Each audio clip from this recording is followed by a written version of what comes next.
Things not to say to people who have anxiety, depression, or some kind of mental disorder. Number 1, it's your own fault. You brought this upon yourself. I mention this one first because it's probably the worst one. For me it is, at least. Putting blame and making someone feel guilty for something that's kind of out of their control, definitely in the present tense, out of their control. It just doesn't help. If it's not going to help somebody, don't say it. And saying this isn't going to help somebody. It may very well be their own fault. In fact, you know, realistically, it's not someone else who gave them the disorder, or gave, you know, we don't go out and choose the disorder, but, you know, things happen in our lives and end up this way, and we have it. Yeah, of course, you're your own being. You experience your own life and have your own experiences, and you experience anxiety. So there is some truth to saying it's your own fault. I mean, of course, it's your own fault for being an ignorant prick and saying it. Number 2, harden up. Have a cup of concrete. In Australia, I don't know about other places, but in Australia, there's this kind of John Wayne mentality. For you younger guys, John Wayne was an actor from the 60s? 50s and 60s? He was like a cowboy, he was a man, and he didn't experience any emotions, very stone-faced.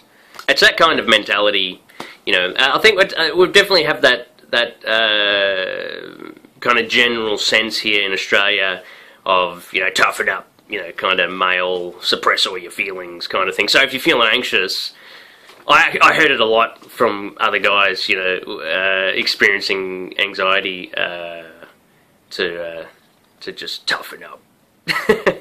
So it doesn't help, so don't say it. Number 3, don't focus on it. Just don't focus on it. Just distract yourself. When I first got diagnosed with it, I didn't know what was going on. I started having panic attacks. I didn't understand what was happening. And I went to the doctors, and a GP told me, just don't feel anxious. That's what he said to me. You know, you just gotta not feel anxious. And this guy obviously never experienced anything like this before. But he said it to me. It definitely doesn't help. I mean, it just shows... there's more of a disconnect there between you and other people when you hear somebody say that, because they obviously don't understand anything about it. So if you feel like saying this to somebody, people who don't have anxiety or depression, don't. Stay away from this one. It is frustrating, or can be frustrating, dealing with somebody with anxiety. It's a very slow process, recovery-wise. So it can be frustrating. So expecting somebody to use logic and their way of thinking to just try and reason with them to not feel anxious, there's other things involved, not just logic. There's the chemical side of things. There's the physicality side of it too. So you got to keep this in mind. You can't just get frustrated and try and reason somebody out of feeling anxious. That is a part of it, but there is a chemical side of it too. You know, changing your perspective can help and aid you in getting chemicals happening the right way in the brain, definitely. Number 4, there's someone worse off than you in the world. Somewhere around the world, there's a starving child in a third world country that's way worse off than you, and, you know, you feel depressed and anxious how, you know, this kid's got nothing. Again, might be true, but doesn't help the situation. Comparing you to somebody else isn't going to help your situation. Number 5, you're always depressed, / anxious, / whatever disorder you are. You're always this. Definitive words won't help somebody change their perspective. You're just going to reinforce a belief system that they might have about themselves. Say they do feel anxious and you're saying, oh, you're always anxious, or you're always, even if you're sort of flippantly saying it, because I know people sort of, it's just something you say, you're always this, you're always that. But saying always implies that that's how they're going to be, and that's how they are forever, without any course of change, you know. So just avoid saying that, because you don't want to reinforce that belief. You don't want to speak that over somebody. A lot of what I'm saying here, just keep, you know, they're things that I think people do think, and genuinely too, but they just don't help somebody recover. I just want to say that, you know. So even if you do think it, you can think it, just don't say it to the person. Number 6. Don't be selfish. or so introspective. You're always focusing on yourself. You know, people that struggle with depression and anxiety have probably been accused of this. Obviously, somebody who's experiencing a mental disorder has to focus on themselves to recover.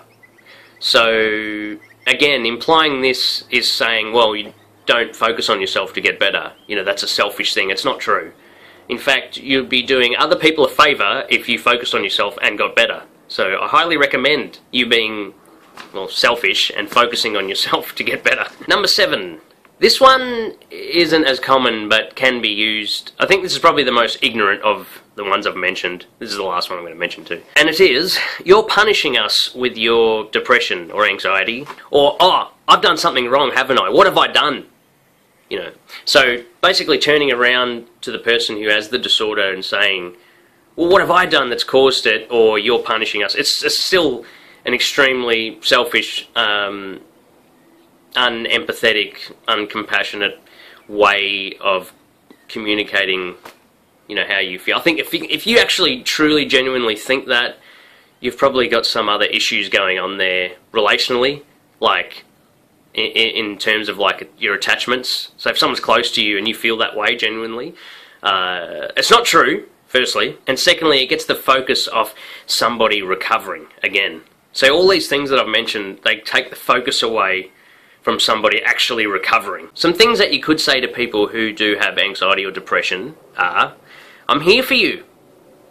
You're not alone in this. You matter to me. Oh, there's hope.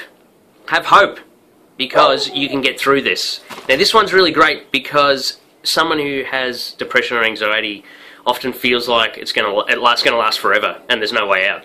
That's what it feels like, like you're not going to get well. But to give somebody hope and say that you will get through this, you know, I had lots of people say this to me and it helped me in the time. Even though I felt like it was going to last forever, just having somebody say it to you, you know, it's better than hearing, you know, you always are depressed. You know, it's better than hearing that. Let me put it that way. It's going to aid you in recovery. Oh, another good one. I can't fully understand what you're going through, but I care about you and I have compassion for you. This one is great because you're admitting that the experience that they're having is unique to them and it's not compared to anything else, but you're with them on the journey and you can have somebody care for you through it. And just simply saying that you love the person, say I love you to somebody who's struggling like this, it's very comforting.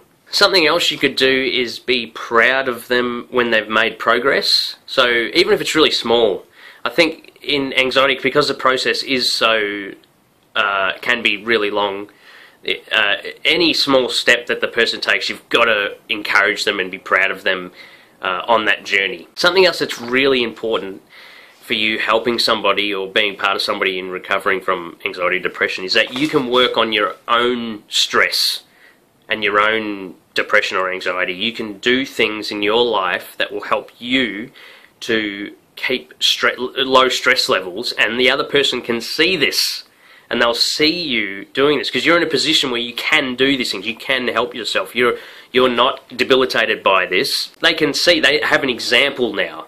You know, it's all good and well you can say all these things about somebody who has a mental disorder, but be an example then. If you really want somebody to see how they can get better, be an example. Even if you're not debilitated by it, you can still do things. You helping yourself is going to help the person, and that in a sense is what happens when the person who has a debilitating disorder helps themselves, in turn helps everybody else around them as well, because they're on the journey to becoming the best version of themselves. I'm going to wrap this up by saying I had those negative statements said over me and they impacted me pretty badly, or negatively, especially when you're trying to find common ground between you and other people. And you don't want to feel more isolated. I think those negative statements make you feel more isolated as a victim, you know, mentality, or you know, why am I experiencing this? And you're trying to relate to other people through the whole process. And when people don't know what it feels like to have these kinds of disorders, it can be more disconnecting. But we're all humans, and we actually are in this together, and our words have power. I remember reading recently something that for every one negative statement, you need 7 positive affirmations to balance out the negative statement.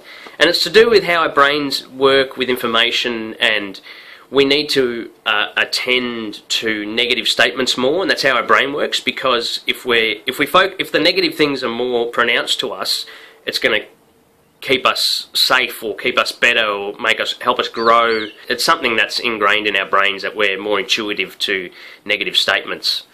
So just keep that in mind when you're talking to somebody with a debilitating disorder. If you don't agree with me, let me know. If you do agree with me, let me know too. I hope this helped in one way or another. Peace out, guys.